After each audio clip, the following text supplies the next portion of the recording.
Welcome back for another Agency Connect. I'm Sunir Shah, President of Cloud Software Association and CEO of AppBind. I'm here with Paul Higgins, one of the founders of Scale My Empire, one of the great success stories of digital consulting that I've ever met, because he sold his company for quite a large multiple, all because he figured out how to manage digital so he can get the agency under control, which is the whole point of this podcast. So thank you so much, Paul, for being here all the way from Australia. We can trade weather. So I'm in Canada. That'd be great. No, awesome to be here. So tell us a little bit about your history, because you're doing more than what I just said. I mean, you now have your mentoring and the Cloud Consultants Collective. Now, tell us about that, and then we can get into how you got your experience to do what you're doing. So my short history is I grew up working for a company that my father was at. It's called Coca-Cola, and I was told I was never going to get a job there. And I did 2 degrees at uni because there was no jobs. And they said, look, we're really desperate for someone. Just do it for 6 weeks. And I ended up being there 18 years later. So I went from a sales rep to a director. And every year I said I was going to leave. And every second year they gave me a new job. And it was a wonderful career, but I could see the writing on the wall in 2 cases. So one was that, we're sort of a bit like the canary in the coal mine down here in Australia. We've got a very tight market, easy market to implement, but you could just see that sugar was becoming public enemy number 1. And the second thing was that my health, I've got an inherited condition called polycystic kidney disease, and basically my kidneys were going sideways. And I knew that, working 80 hours a week in corporate, traveling around the world wasn't going to cut it. So in 2011, I left and been on a journey of my own businesses ever since. One of the things that I appreciate about you is that I really appreciate Coca-Cola as a company, because they figured out distribution and partnerships like almost no company on this planet. Well, actually, like no company. They can move an atom anywhere on this planet. Correct. Yeah, as long as it's in liquid form, they can get it from here to there. And I knew this because a couple of reasons. One, as a kid, of course, my parents had convenience stores. So I remember the smell of the Coca-Cola trucks distributing, but I was a very curious kid and I asked a lot of questions. And I learned a lot about how Coca-Cola got distributed. And also my grandfather owned a soda pop factory in Nairobi. And so I learned from there. And I highlight this because for those of you and I look at software probably not too dissimilarly. Like we learned, like everything goes through the distribution chain in the world, except for cloud software, subscription stuff. It doesn't work anymore. But you guys figured it out, at least a little bit. And that's why I found you so fascinating, is that not only did you figure it out, because I guess you brought some of this, of course you're going to go through distribution and model, and then you worked at it and figured out how to make it work. And then you end up selling your company for more than 1 times revenue, which these are all like huge success stories. But what are we talking? We're talking about Scale My Empire, right? So tell us about that a little bit. Yeah, and just quickly, when I was leaving corporate, I thought, well, that they say that, what are you passionate about? What do you got skills in? And what's there a need? And, I'm very passionate about technology, always have been. I was first, just quickly in Coke, they said, we can't give you mobile phones. And I said, okay, that's fine. I'll go and buy one. And I kept winning all the targets. And I heard once my boss say, we've got to stop this guy winning targets. Like he beats everybody at everything. He's cheating the system. And all I used to do is say to my clients, you call me when the stock arrives, right? So your mum and dad's, there we go. Your mum and dad's It's my shop. Coca-Cola robot. I'm just grinning. There you go. Yeah, Sunir, call me as soon as the stock arrives. So guess what? I'll put it up quicker. You sell more, and it's going to cost you 60 cents to call me on my mobile phone. That's it. That was my secret. So anyway, long story short, technology I loved, and Coke brings you a bit of power. So what I basically did is walk down the office to Apple, who was not that far from us in Sydney, Australia, and I said, I want to have a meeting with the head of marketing. And they said, fine. And they came out and I said, look, I've got this idea that there's apps that could be sold by corporates. So i.e., the Westfield or whatever, the largest corporates could have an Apple mobile app to make the experience better. You open to hearing it. And basically that was one of my first gigs when I left Coke, leveraging the power of the Coke brand to walk into Apple and, that was it. That's where my passion all started.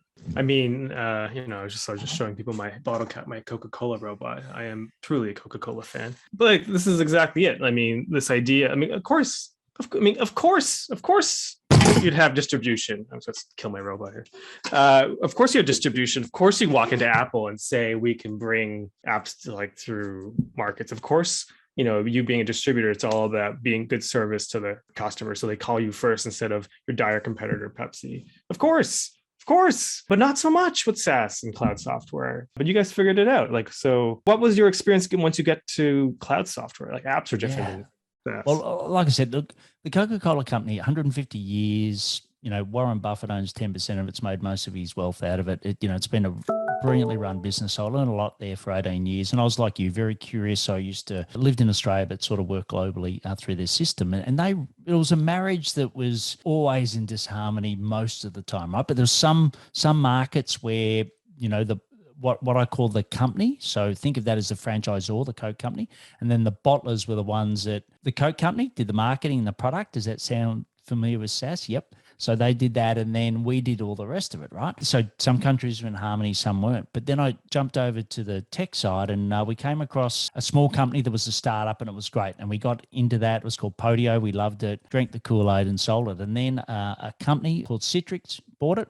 And I went to a partner meeting when I was on an 8-week holiday with my family. Everything was great. I went to this partner meeting in Copenhagen when they were going to say, this is our strategy for the partners moving forward.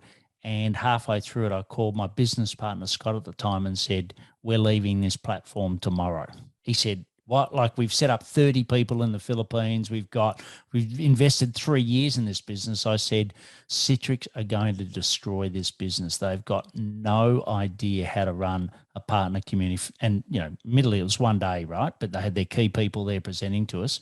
And sadly, that's what's happened. And so we invest a lot of time, energy, and it was like a shock. I'm like, really? Like, is this how? I'm not saying every tech partner and SaaS platform behaves that way, but it was like day and night between what I was used in the Coke system versus what they were saying they were going to do for us. It was basically, you guys sell licenses and that's it. There's no other infrastructure we're going to give you. I'm like, really? Is that as good as it gets? It's funny. I know the Podio people pretty well. I will refrain from commenting too deeply, but I do remember one of the things that surprised me about Podio, because they were my example of a partner when I was at FreshBooks, running partnerships at FreshBooks, of why you just can't judge a company. Because I had no idea who these people were. They're from Scandinavia. They said they're integrating with FreshBooks. I looked at their product. I didn't understand anything that was going on in this thing. And it drove the most number of net new signups for us. And I'm like, oh, wow. And then I got to know the product. I get to know like Ryan and all those people over there. And they were all great. They're like very, very good. And then Citrix stood by them. And they kind of had, 18 months to find themselves, and find something else to do, I guess. And, it is, I know the Citrix people too. And it's just, the thing about Citrix, why I thought it might work, and I guess they thought it would work on PowerPoint as an argument, is that if you look at, like, say, WebEx, actually, and McAfee, those are the two companies, between McAfee and WebEx, they really lit up the idea that you could sell subscription software through the channel very early. And they had steep margins. They really hurt everybody. They were like doing, 60, 70% margins. And everyone's like, how can you do that? And they grew so quickly, WebEx and McAfee. And Citrix came in pretty quickly with the go-to products. And of course, had to compete with WebEx. And therefore, they succeeded. They actually implemented it. And I thought they can bring Podio to market. But Podio is not the same kind of sale, right? Because it's not just video calling. It's not a phone call, it's a full setup. It requires, it's a complex sale and implementation. That's right. That's and a low margin, like it's not as if it's huge fees. And then same thing with Coke, right? We used to say at Coke that sometimes when we bought small companies, we turned them into smaller ones. It's no one's fault. Like there's, really smart people in both systems, but Citrix were having some big changes of their, they had a new CEO on board. There was a new direction. And, if you look at the overall profit pool, we were just, we weren't even a fraction of a fraction, it was so small. And I just knew that I wasn't going to wait until they sorted that out. We needed to go and do other things. And I also thought that, being one platform was maybe a risk also. So we sort of jumped then into the side of, well, let's go agnostic and work for a particular client, which was agencies. So we said, we're going to work for agencies. And we're going to solve two problems. One is your sales and marketing, and the other is your operations. So we'll get, softwares to basically solve that, and away we'll go, and we'll do anything. Well, we quickly realized, Sunir, and I'm sure that people listening here, is that, just trying to get your head around every software option. I think there's 9,400 MarTech products is, at the moment out there. It's more now. So it's 25,000 this year. Oh my God. Yeah. So it was just a headache to try to do all of that. So, so then we changed strategy again and said, look, we'll just pick a couple of key partners, but keep the same market, which was agencies. Mhm. So same market, but just a couple of key products. And yeah, that's when we sort of started to get some really good traction.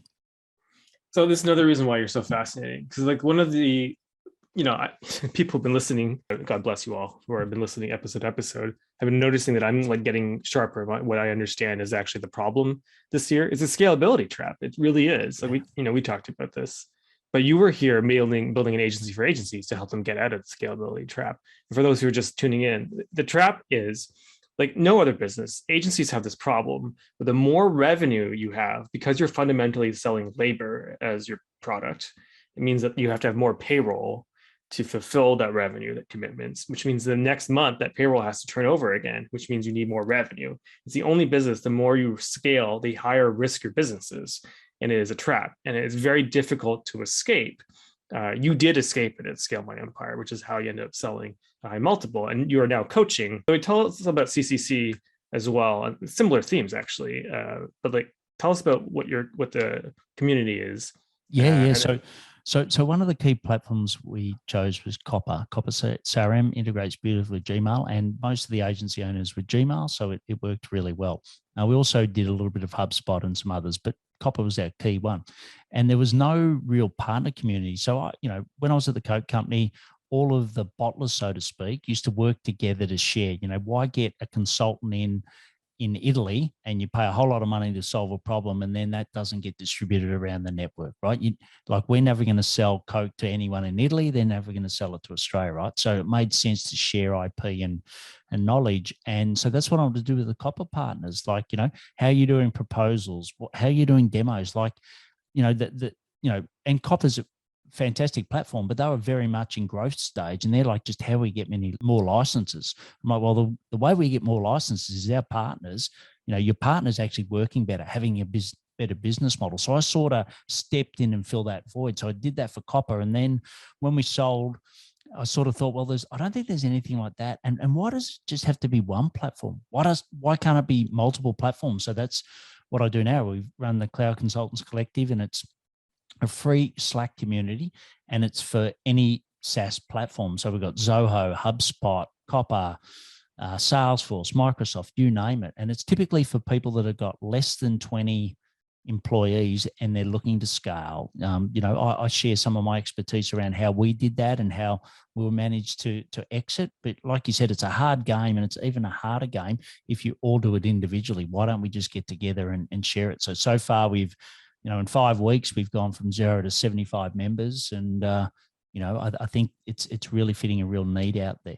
And one of the things, obviously, that I love, one of the themes to get out of the trap is you're taking these technology platforms like SaaS would, they're quite happy to sell direct. But the secret is that, of course, customers don't want to buy it direct. Not all of them can, right? You need agencies to customize it for you. That's actually the fundamental theory of all the agencies in this collective. And then that's the way you got out of the scalability trap, is by finding ways to find leverage revenue out of it. And I think that is really the story I'd like to tell more, because I think more agencies need to hear it. I mean, you're a digital agency. This is really the way out. So tell us a little about this. Like, first, how did you, for Scale My Empire, you had what was your revenue? I mean, you weren't just selling hourly rates. How did you structure commercially your engagements? Yeah, so we started selling, licenses first, then implementation. And we realized, like you said, that just means more hours that you got to have for clients. And, it was, the rates. So what we firstly did is, let's move away from just having flat rates, right? Let's do packages. So let's sell packages, try to productize it rather than sell individuals. And we were very much around what's the business problem you're trying to solve and what will be the outcome of that. And therefore we'll take a share of that. So we really tried to change the way that we structured our pricing compared to a lot of other agencies. So we did that, and then we looked at, well, what other income? Because Coke used to have a thing called cradle to grave. Like, how can we have a consumer right through their life cycle? So I'm like the same thing. We do all these projects, and then we say goodbye. So we do all this upfront marketing selling. We do the project, then we just say goodbye to the client. I'm like, this is crazy. Like, how can we bring more value? So that's when we set up training. That's when we set up support. And that's when we set up a community To be honest, we didn't complete the community, but the strategy was, well, we've got all these users out there. How can we set up a community so that they can get ongoing support? So to really extend that value. And then when you sell it, you've actually got recurring revenue to sell, not just one-off project costs. You can probably find margins in there that are more than just like one-to-one payroll, right? So where were your margins of all that stuff? How did you? Look, our margins were a lot higher than the average. I mean, outside of disclosure, I can't say the specifics, but yeah. But what of these packages were the places where you found margins? I think that's the more interesting story because people can then replicate it. Yeah. So instead of selling like individual seats, right? So we would go in and we would effectively say, well, we're going to sell the seat, the license, the implementation, and the training, and we'll actually do that as a package, right? So we started like, unfortunately, the industry unbundled everything, right? When I worked at Coca-Cola, the supermarket buyer was always trying to unbundle everything so then they could negotiate the best point on each individual item, right? And you never wanted that. So we flipped it the other way. It's like, well, the industry is doing it this way. Why don't we actually package it up? So they're buying a package, and that package is then a percentage of what the return on investment is going to be, right? So if you looked at it, therefore we're about 2.5 to 3 times our pricing went up compared to what it was, or our margins, our pricing led by our margins went up. And also what we did was we did a lot of skill development in the back end. So training our teams, having better platforms to train our teams. So then the labor efficiency also declined. So that's how we got incremental margins. What was your lifetime on these clients? Because you were doing you were trying to do cradle to grave. How long was the lifetime average of your clients? Yeah, well, look, some of the client, like from a license point of view, because a lot of people say, don't worry about the commissions, it's not worth it. Just sell the consulting fees and sell the services. But when we went to sell the business, the license fees typically it was about is there a 3, maybe 3% churn? Some companies are 10. I think copper was about 3% churn, right? So on license fees, so there was a beautiful recurring revenue. It was like in Australia, I don't know if it transfers, but in Australia, you've got a real estate company or a realtor that sells your house. And, people always look at the sexy side, which is them selling the houses. But what they forget is they've got this great thing called a rent roll. And that is where the real value is because it's predictable. It doesn't need any more sales and marketing costs, and it's got a very low churn rate. So, when we went to sell the business, who bought us, if they just said, hey, we're going to just buy it on your current licenses, we're like, yeah, okay, there's your rent roll. But what we did is said, well, hang on, you've got all of these Google clients at the moment. What happens if you sold 10% on, because Google, as you know, if any agency out there selling very tight margins, right? It's next to nothing. 5 points, right? Yeah, 5 point. Well, there was like 30, right? Well, sorry, 30% was on average what you got. So we said, well, hang on, if you just ran 10% of your clients and sold that additional, just think how much more money that's going to be. So that's the way that we upsold our multiple because of what's the true opportunity of converting it. And it also helped that my business partner, Scott, went across to implement it, right? So we didn't just come up with a strategy in a way, we actually gave the implementation, which was Scott moving across to the business. Well, I have met Scott. He's the one who convinced me to change the way I even talk about AppBind. So one of the things that he told me that blew my mind, because a lot of agencies, when they talk about commissions, what we're talking about right now. So the commissions is when the SaaS vendor gives you a sales commission for brokering the sale to the client, right? So it's usually some percentage of the revenue. So either lifetime or for 12 months or something like that. A lot of agencies don't like taking it because it feels kind of dirty. Like you sold your client out, it imputes your reputation. It feels like, you're a craven, crass, venal mercenary, all these kind of negative ideas. And so they don't take it. And this is a problem for 2 reasons. Now, the first reason I thought about, which I was pitching that why you should do it, is that it doesn't really matter if you take the money or not, but it helps you build a relationship with the vendors, because when they have clients to refer to agencies, they look at the commissions program. So it's the only information they have is that. Yes. And that's what I said to Scott. And Scott just looked at me like I was a dummy dum-dum. He's like, no, Sunir, yes, that's great. But what really mattered was the multiple of this recurring revenue, because it's passive income. If you ever want to sell your company, this is what you actually own, is the commission stream, right? Because it stays whether the clients come or go like this, right? And it's Yeah, a real yeah. asset.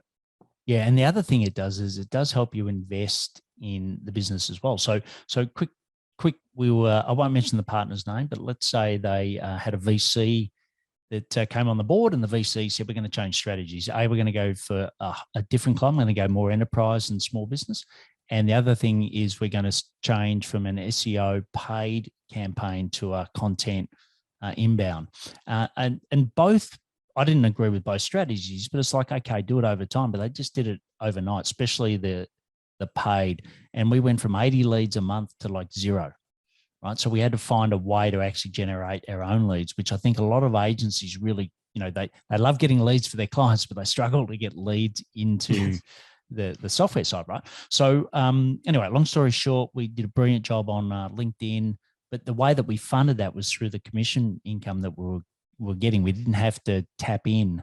So yes, it's great for sales, but it's also really good cash flow to invest in the business. And ultimately, I think every business out there is helping someone. So yes, commissions can be a bit of a dirty word, but ultimately, if you're providing a better solution and the end customer gets a better result, well, to me, that's the good story at the end.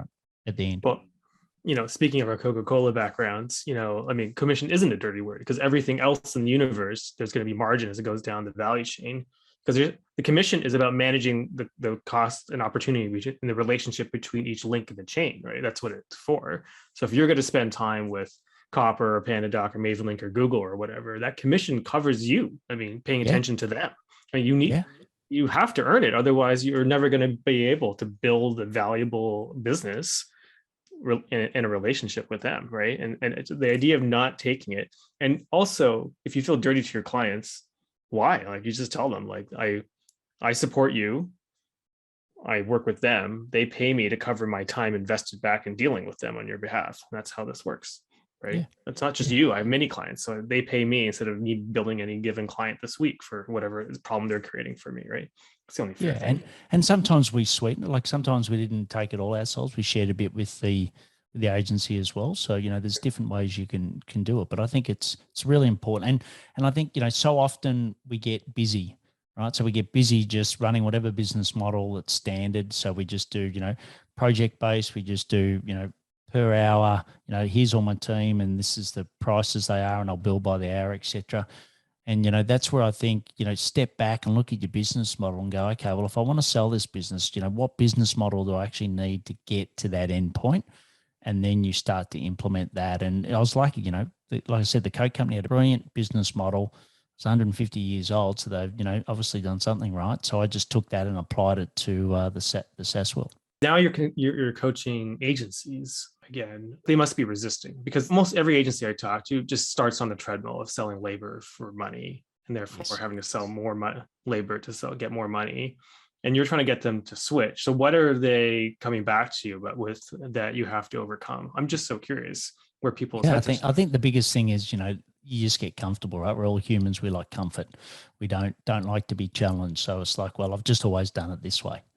So, I think that's probably the biggest thing. It's more of a mindset. Like, if you do the model and you do the numbers, that doesn't lie. That, like, it's like, okay, it's clearly better to move to a model like this, but it's like, well, I've just always done it that way, or I just don't think it's going to work in the market. And what I always say to people is just, well, let's just try it.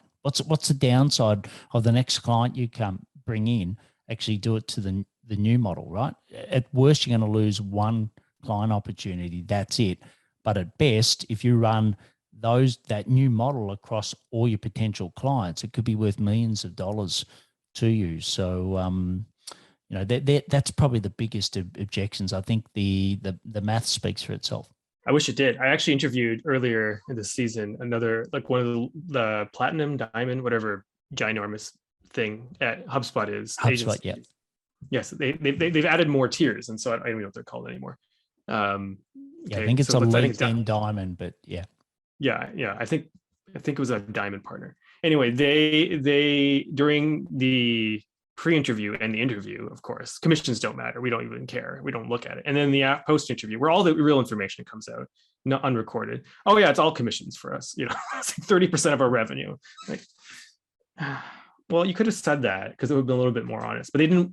They couldn't admit it to themselves. You know, it was only when I was like really stirring the tea leaves. I don't mean they're lying. I don't mean they're being naive or anything. But it's like one of those things that as an agency, we care about our clients obviously the most. And the idea, they like the word commission alone already feels like I sold my client out. That really, to me, they're better words. Like margin would be better. I mean, every business needs margins. I mean, that's basically what it is. I mean, everything like, but you know, I mean, I worked in retail and I grew up with retail when I was like 6 years old. So like, I know for me, it blows my mind to do this. But I think agencies are so client oriented that they want to provide the white glove service, I guess.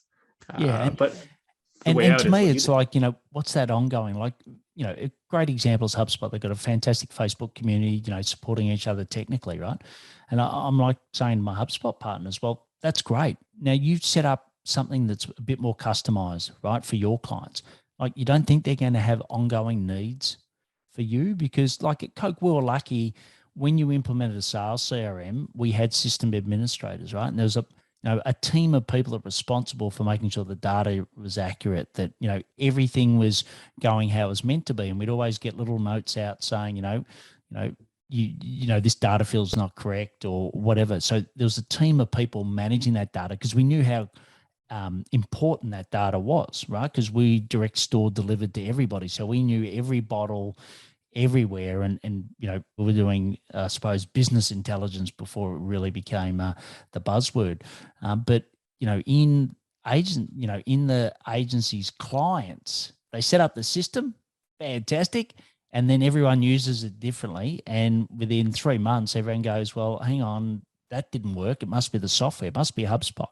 So it's got nothing to do with HubSpot, but just don't leave them, right? You know, help them get that benefit. And that's why if you do a business case going in, you do a return on investment, you and the person that's implementing it has actually got a game plan. It's a business plan to say, this is what we're going to do. And that completely changes the mindset to, oh no, I'm just going in to sell you this software. I'm going to charge you exactly my labor rate by how many hours it takes to do it.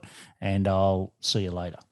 Well, this is what I liked about your story, which we earlier about how you used to give your when you were doing distribution, you gave all the little businesses your cell phone number to get an answer very quickly on text message, right? And people like that stuck with me because what in the chain, in the value chain of disty, especially in the cutthroat industry of soda pop, right? I'm sure there's a documentary about it, but it's cutthroat. You need to get there faster than like Pepsi. You just need to get there. Right. Otherwise, they'll, Frito-Lay and Pepsi is going to fill up the shelves and you'll be out. Right. And then you're done. And so it's just about customer service. And it's like, oh, yeah, I'll have customer service. But no, you have to understand, like, this is what all these little companies in the chain are all about. And the reason why you're called, sometimes I started this shtick. I don't know if it's playing out yet. But the reason why you're called an agency, I don't know if people think about this. Agency means you take action. That's what agency means. Yes. You're the actor. I don't know if you know your Latin, but that's what it means. You're the one who's supposed to be taking action. And the customer is called a customer because you need to customize things for the customer, right? That is the whole point of those words. And so when we are talking about software implementation, you're right. People bring these software in. I think people have taken in the marketing Kool-Aid from the software companies, like an inferior position. It's like they've submitted to themselves that all the software companies will just put us in. We have nothing to do here. They'll just take it all over from us. Like, well, no client really wants that. I mean, not very many clients. They want the answer to be solved. They want the problem to go away, and they want you to take action. That's why you are an agency. And so when you're talking about the full life cycle, cradle to grave, I just like recapping it. So you did, of course, you found the licenses, you did implementations, you did training, you did ongoing support, which will go on month after month after month after month after month after month after month. And that's very high margin, I'd imagine, right? Because they're just paying you in case something went wrong, right? Correct. Right. And then you had the community, and that's also very high margin if you had set it up, because people would train each other, and you're just paying you for access to a network. right? And the commissions. And did you have any other models in there as well? Look, we did some consulting as well. So, sometimes, they needed it sometimes, we can put the system in, right? But to be honest, you don't have a sales process, right? So therefore we need to do that, etc. So often we did the consulting side of it as well. So, it was like if you think of it, a friend of mine talks about a lot of the chocolate wheel. So you've got the client in the middle and it's like, okay, what are all these things that I can do for the client? So it becomes very client centric. And, ultimately that's what Coke did. I'll give you a very quick story. A very large customer, the biggest customer that sells fast food in the world versus the second, I'll call it that. And one of them, the smaller one, saw the invoice that what the bigger one was paying and said, I want that price. And, you could, like, if we said yes to that, that'd be, catastrophic to our profit. So I basically said, what do you want to make? And they said, what do you mean? I said, well, what do you want to make in profit for your total business? If I go and find that for you, right, will you actually, this whole pricing thing, let's forget about it, because that's not the end game here. The end game here is to make you more money. Right. And the guy ended up, long story short, what we did was used all of their data. So we collected all the transactional data and we mined it, and we just found opportunities, not Coke opportunities, but total business opportunities for the guy. And we had someone full-time just doing that. And they made so much more money than what the price would have been, just a simple price swap based on volume, because they didn't sell as much. So we weren't going to give the same price. But I think that's an example where the Coke company were very sophisticated around what's the category, how do we grow the total business? Whereas I still think what I've witnessed from the SaaS platform is it's still a bit of, we sell licenses and then you guys go and implement it. It's like, no, actually there's a lot more value on the table that can be gained. And I think that's why I love helping people set up that model. God damn it. Now you explain to me why I ended up starting my own company, which is painful. No one should ever do that. It's like when I was at FreshBooks. So we had this attitude as well that we would go like, yeah, we sold invoicing software, right? Like, yay, it's like very exciting. Like no one got excited about that. I mean, some people did, but what we got excited about, because by the way, one thing about SaaS is that if you're used to normal businesses where you actually see your customers face to face, right? And then you go into this little glass prison that is behind your computer screen and you never see your customers, especially before video calls, right? Like you start losing touch with people, and we hated that, right? And so we had, FreshBooks was famous in 2007. They had a phone, like a 1-800 number, and we would pick up the phone in 2 rings. People would get in trouble if you didn't answer the phone. Like that would be a big deal, like a big problem. 4 rings is a problem at that company, right? We were very serious, and we loved it. So we did that, and then we would actually go and solve other problems for the client, right? For the customers beyond invoicing. Like it's not interesting. These are agencies. We want to help them be successful. Whatever. And like even for my partners, we would, they're integrating with FreshBooks, but I wanted more FreshBooks licenses to be sold for the demand gen partners, right? But they were not going to do that for me because I asked them to. And I think a lot of SaaS companies, they're just like, I have a quota to hit. So what are you doing for me? Like nothing, because I hate you. I have other people who I care about who are not you. But what we did, and I had this KPI at FreshBooks for my partner team, which I got in trouble with, but I don't care. I do whatever I want. My title was chief handshaker. I'll do whatever the hell I want. So our KPI was an emoji heart. Like it was a hearts. It meant hearts won. It's like, how does this a business metric?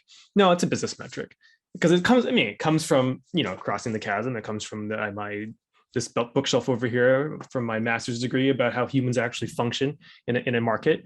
It's like, what is hearts won? Well, it's like dating. So if you want that customer to stick with you, you want that partner to care about you, you want to keep going with them. You're Coca-Cola, you want that small business, that corner store to keep buying from Coca-Cola and not switch to Pepsi. You go above and beyond, right? You court them. You do a favor, and eventually what you'll find is without you even asking them or picking up the phone or giving them a campaign, they'll call you and say, hey, I was thinking about you. Here's an opportunity for you, right? And that's when you win their heart. When they give you something because they're thinking about you, right? And you're in their heart, and you're the first person they think about, and they're like, I need to give this to them because I value that relationship so much. And the more hearts you win in the market, right, the more difficult it is to remove you from that market, and the more the market will drag itself to you. I mean, I love Coca-Cola so much. I mean, I have my little robot here. I would be hugging this the whole thing, except it'll make noise. That's my little bottle cut. But like it's like people love Coca-Cola because it is more, I mean, it's more than soda pop, I mean, I don't even know how to explain it to you. It's and all for all those businesses around the world, right? It made so many corner stores work. This is very high margin product, right? And it's like it's the basis of convenience stores and Yeah, restaurants. And yeah. And the great thing with the SaaS model is one key thing, one key difference between the Coke model and the SaaS model, and that's capital, right? yeah, So yes, there's capital IP, et cetera, that the SaaS company has to go and do all the research, et cetera. But for you as an agency, you don't actually have to set up any capital to do it. The Coke company, when we were bottlers, we had to set up the manufacturing assets, the trucks, everything, right? So it was hugely capital intensive, whereas selling software isn't. So that's the other thing that attracted me to it. So the model's very similar, but it's actually better because the return on capital is much better. We used to have a thing called ROCE, return on capital employed, and it's much better in the SaaS world. And that's why now Apple is worth a lot more than the Coca-Cola company. It's if you look at the brands and the share changes, it's because of that, right? It's not as capital intensive for the people that are helping to sell it. But for me, it's like, okay, if it's not as capital intensive, that's good. But let's actually, if I'm a SaaS company, it's like you said, it's more than licenses. It's like, how do I actually help you to be a better business? And if I help you to be a better business, then effectively you'll sell more. So my example before of that, second biggest brand in the world of fast food, I helped them to be a better business, right? Now I got the tailwinds of that, but I was actually helping them as a total. So in a way, what we're saying is, how do the SaaS platforms better skill up the partners? And then how do the partners look at the customer from a total profitability point of view rather than just them selling a simple software? And I think that evolution, I think to me, it's definitely getting there, but I still think it's a little bit behind what I saw in the soft drink game because the well, let's margins talk were about tighter this. and it Let's was talk about harder. this. This was last season's whole topic, but I would like to talk because you have really good experience. So you have some. We named some of the partners you have, and they're some of your better ones. I mean, you sold I don't know how many gobs of copper seats in PandaDoc, but there's most SaaS companies, as I discovered, they just sell risk to the agencies and partners, and they're basically pushing risk. They're not building businesses, not creating opportunities. You should be selling opportunities, not risk. And it's crazy to me because then your channel will collapse if you're pushing out in the world is risk. No one's going to want to partner with you. I mean, you're abusive boyfriend, abusive girlfriend. That's basically what you're coming off as. Just constantly needy. Right? You need to care about the other people. But some companies are much better. But everything's dating to me in partnerships. some companies are better than worse. So, like, who is the best partner you've had, especially given what we talked about? Would be a good example that we can look up to as SaaS companies and learn from. Yeah, look, for me, the one that we spent the most time in was Copper, right? And we really enjoyed that because they did support us, me setting up a community where we all sort of worked together. So when they had major strategic decisions, they'd sort of come to us as a group. It was like having, I don't know if you know much about the Subway business globally, but effectively all the franchisees have boards that then, effectively work with the franchisor being the Subway company, right? So we took a similar model into Copper and said, why don't I go and get the opinions of everyone? We'll all get alignment and then we'll talk to you. So it's effectively, it'd be like the CEO talking to the CEO much better. And Copper were very good around that. And also I think that, listening to, because a lot of us have got different experience, right? So for me, I had a lot of corporate experience. I did a lot of, billion-dollar acquisitions of companies. I was involved in, global strategy plans. I'm sort of like, well, don't miss out on those opportunities within partners, right? Because we have got something to add. So, I think Copper were good at listening to that. And I was talking to senior management at Copper to sort of, to talk about, well, what's the view from our perspective, right? What's important to us, and how can you fit that into your plans? Because before that, it was sort of like, well, partners were just, well, they're separate. We'll just worry about the product, we'll worry about the marketing, but the partners, they can look after themselves. So Copper was probably the best example of that. I don't know if you know Alex Bass. You must know Alex Bass if you know him. But they actually let him be and have it like he's one of the copper resellers, and they gave him an office space in the office so they can talk to him. Like that's like extreme programming idea. Have a customer on the team. Put the partner in your building, and then you have someone you can go. I'm like that's the only company I've ever seen do that. It's such actually Wix will do that too. And back in like there was some. And there's always bad blood between some of the partners and some of the owner, right?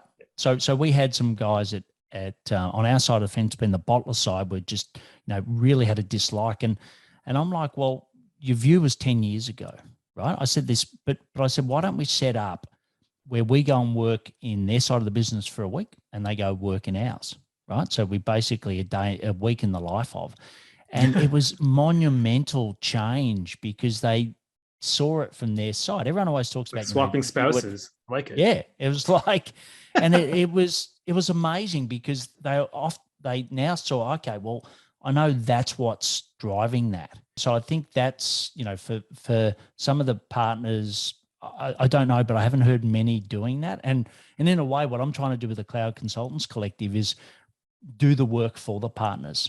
The vendors. I'm saying, look, you don't have to do as much of this because what we're going to do is come together as a group and sort of help each other run our businesses better. It's not the technical community.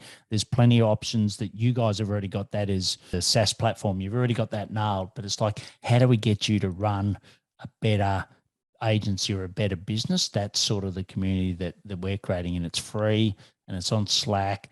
And I think some of the partners are saying that's great. And then look at maybe going in and helping some of the partners as well. Because if I'm doing all the research and I'm hearing what the partners have got to say, I think there'll be a benefit to go back to the SaaS company themselves and say, well, actually, this is what all your partners are saying. If you did this would make a significant difference. So try to play that bridge between the two. What a concept. Communication between adults to solve problems. I've never. Yeah. No. Everything is dating to me. Too simple? Yeah, I know. The surprising, there's a whole thing I could talk about is partnership poker, because everyone's so anxious. They end up like getting all verklempt and they can't talk to the other partner because they're afraid of a meltdown on the other side. It's like, they're just adults. They're just like you. They go home, they have kids, they have soccer games, like football games. Sorry. Actually, football in Australia is a different thing. What do you call soccer in Australia? I don't even know. We call it soccer. Okay, good. Yeah, okay, good. But who's your worst partner? You must have dealt with tons of like bad partners. I mean, obviously we talked about Podio. I don't know if they were a bad partner. They got destroyed. Like they were a good partner. Citrix like gave up with them. Give an example of, you don't have to name names, but of like a typical SaaS like approach that you're just like, I don't know, man. Yeah, look, we've dealt it through, and you sort of mentioned it before, where it's just all about the numbers. So they call and then they try to deep dive into your pipeline to try to push clients forward. And I'm like, well, hang on, this is what we know their objective is. Their objective is based on these facts, and this is the timing. So there's a disconnect here, because I know that you want it for your KPIs, and I completely understand that because you're getting heat from your boss, but this is why they're doing it. And they're not buying it exactly in your time frame. And, I think what's the saying? It used to be take someone from a transactional relationship to a customer-centric relationship. I think it's sort of the similar thing here, that some of the SaaS companies are still on transactional, right? All it is just selling a ironic, license. Right? Because they're supposed to be subscriptions. That's the whole point of them, and they are so bad at it. And they're all my friends. And unfortunately, some of their incentives are based that way, and some of them that report quarterly to the market. I get it. Like, the Coke company were really tough on hitting their numbers because they didn't want to go to the market every quarter and say, sorry, we've missed a number. No, it's 100% anxiety. It's about hitting targets, and that's what it comes down to. And anxiety rolls downhill. And these people who are doing it, a lot of them are self-aware, like, but they have what are you going to do? The numbers still have to get hit, right? And so with like, there's a great thing in parenting, can't versus won't. Like, it's not that they won't do it, it's that they can't do it. Like, they don't know how, or they're constrained by other things. Like a lot of people know that, this is obviously what to do. And so this is why we're doing these podcasts is not, I tease them, but like really what we're trying to do is like, is there an equally easy way to go to a better result? And it's actually, that's the last thing I should ask you before sign off. Like, is there any advice you give to a SaaS company who trying to figure it out that, there's just an easier way of engaging with agencies? What would you say to them? That's spending a day in their life or the week in their life or whatever. So I think really understanding it from a partner's point of view, I think that definitely helps. Some do it better than others. I think HubSpot are doing a good job of that at the moment. So I think that helps. And then the other one is that, the alignment of KPIs, right? So in the Coke company, they used to want to sell leaders and we used to want to make profit, right? So leaders is licenses now. So how can you change the KPIs for your internal people to actually better value the relationship of a partner and what value they bring to the overall value chain? Yeah, so smart. I think you're one of the most like 360 people I've met in this whole space. And I love your Coca-Cola experience for so many reasons. But it's like, if you live outside the SaaS, you know how actual value chains work. And like, it's part of it. I just feel we're just like bashing our head against. I mean, because it's been 20 years, the industry has been disconnected from the licensed software industry. They just don't know what it used to be like. Licensed software is all like the same. It's exactly Microsoft and Coca-Cola. They learned from each other. Yeah. They really did. Like they're almost like they have the same. They're like they just go in and out. Those two. Well, who is Buffett's best friend? Bill Gates. Yeah. Buffett owned 10% of Coke, right? So we look at it like, if you look at those conversations when Bill and Warren and Steve Jobs used to get together, right? They all spoke about business models and how they worked, etc. And yeah, exactly. The biggest surprise to me was just, I'd love someone to do a calculation of what Warren Buffett would be worth now if he had have actually backed tech earlier. But he didn't want to because he was so crazy. And so I think there's something right about that assessment. Like tech is like, well, he said he never wanted to. How are you guys doing anything? Yeah, he said he never wanted to be in something that he didn't fully understand. But he didn't. The more important thing is, he said, I want to invest for a lifetime. And he said some of the models, I just don't think they've been around long enough to prove. So I think in 2016, he invested in Apple. So actually, the company he's made the most money out of is Apple in his total portfolio. But it took it took nearly 10 years for him to look at the Apple model before he bought in. Well, even Apple's model is relatively simple because they're basically Coca-Cola because they're selling handsets, right? Devices, computers, hardware. The cloud stuff for Apple, the recurring services, I think they're just whipped cream and cherries on top of the Coke. Yeah, correct. But they've got that recurring, right? Like every time someone subscribes to some of their music and all of that, right? That is, which is the Spotify model, that is the recurring revenue piece. And I think that's, like you said, there's still an opportunity for that. All right, awesome. So how do people find you before we go? Yeah, so paulhigginsmentoring.com. And if you want to find out more about the Cloud Consultants Collective, it's a free Slack group. As I said, you just go to paulhigginsmentoring.com/CCC, but it's also on the home bar of the website as well. Are vendors welcome too, or are you going to kick them out? No vendors. Perfect. Agencies only, as it should be. Correct. Yes. Correct. Well, we'll talk to vendors and we'll help vendors, but no, we want our agencies need a place because you said you're representing their voice, and so the SaaS vendors need to get out of there so you can actually coordinate. Correct. Which is good. It's a good thing. Thank you so much. This is amazing. Thank you so much. You're the greatest. Yeah, thanks, Sunny.